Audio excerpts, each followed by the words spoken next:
Before we start, please subscribe, comment, like, and share this channel. Thank you!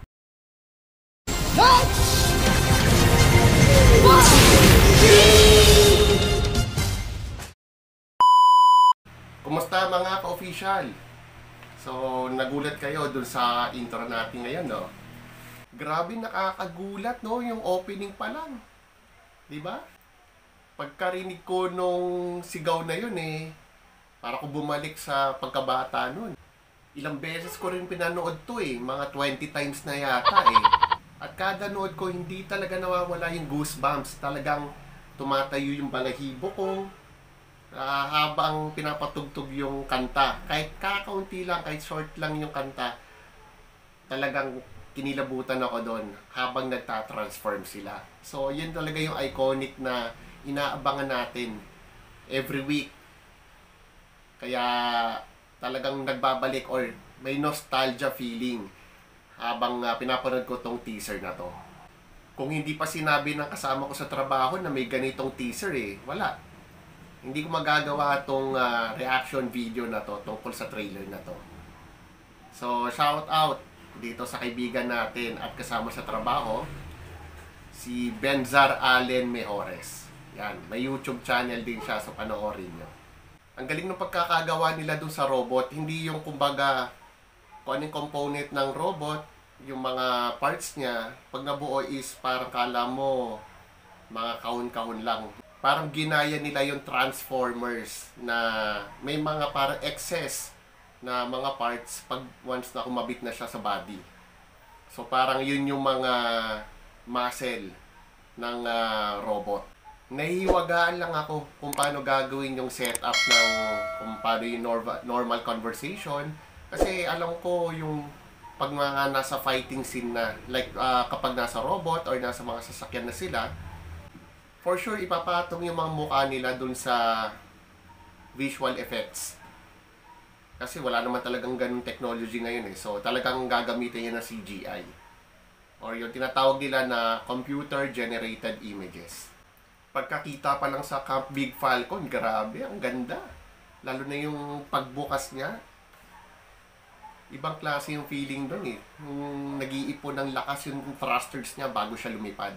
Then paglabas niya nung camping, humaba Humaba siya, pero meron siyang effects na nabubuo siya So, hindi yung normal na nakagawian natin na bigla na siyang lumabas and humaba.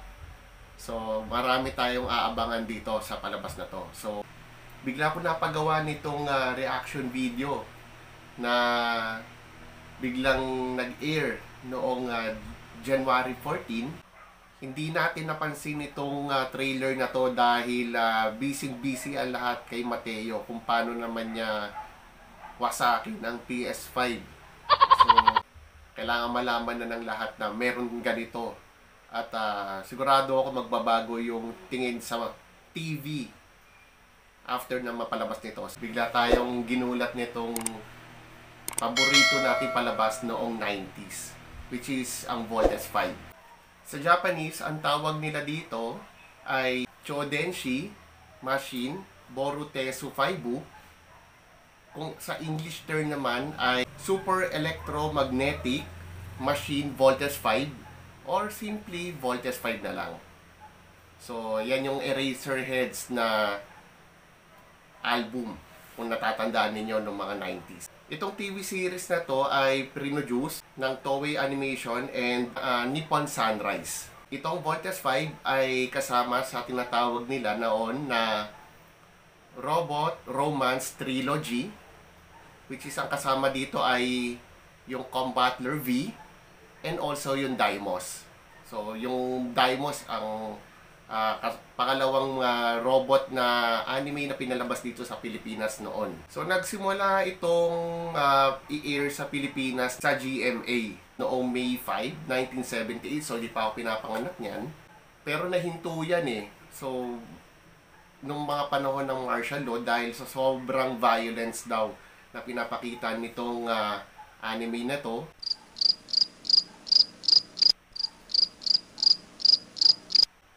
baka nga Pinapalabas to, if I can still remember, every Friday yan, 6 p.m.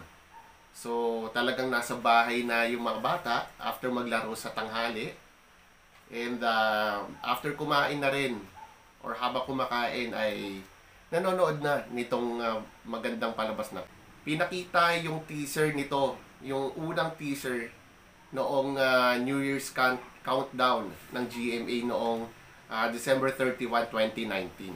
So medyo naudot lang yung paggawa nito due to COVID-19 pandemic. And nag-resume lang sila nitong year, mga around June or July. So itong Voltes 5 Legacy, licensed siya by Toei. And yun, sinusupervise din nila dahil sa kanila galing yung kwento ng Voltes 5. And ang gumawa nito is yung post-production and visual effects firm, which is ang Riot Inc. So sana naman GMA, wag niyong biguin yung mga batang 90s na pinagmamalaki itong hit anime na to dahil yun nga, pinagmamalaki namin to sa mga new generations. And alam namin na kayang-kanya yung tong ipakita or ipalabas na maayos. Sana hindi lang to hanggang trailer. Kasi syempre, nadala na kami doon sa mga pinalabas na mga series na remake or yung mga live adaptations. Kumbaga, it is a make or break para sa inyo GMA na pag nagawa nyo to na maayos, sigurado akong magbabalik yung mga anime sa prime time. Dahil, yun naman talaga dati, yung mga palabas noon Hindi yung, alam nyo na, yung mga kinahumalingan ngayon ng mga tao, yun yung naghubog sa atin ng mga batang 90s kung ano tayo ngayon. Pagpapalabas nito, kahit once a week lang din, kahit every Friday, every 6 p.m, okay lang. Basta maging maayos lang yung production, yung paggawa ng animation, para hindi rin stress yung mga tao, para maganda yung quality na kalabasan. Kaysa naman araw-araw, tapos, alam mo yun, parang minadali lang yung palabas, magsasacrifice dun yung quality ng palabas kapag ginawang rush yun or ginawang everyday yung airing. So, understandable sa amin yun kung gagawing once a week yung palabas na yan. At yung tinatawag nga na legacy. Na legacy to ng mga batang 90s. So, sana talaga hindi tayo mabigo. So, shout out pala muna dito sa ating kaibigan at matagal nang nagpapa-shoutout, si Rupert Ustimbaste. Kumusta kaibigan? Ayan na, nakabawi na ako sa iyo. Okay? Next, si Kim Cyril Malikdem. Silent liker yan dun sa ating page sa Facebook.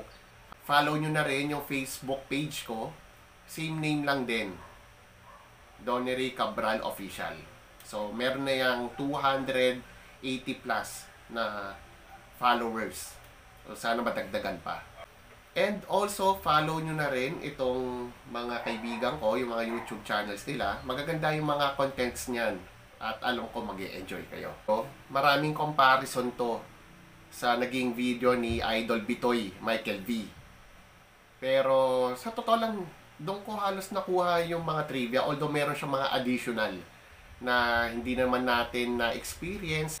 Saka dahil sa video na napanood ko doon sa channel niya, na-inspire tayo Although wala tayong laruan or merchandise ng Voltes 5.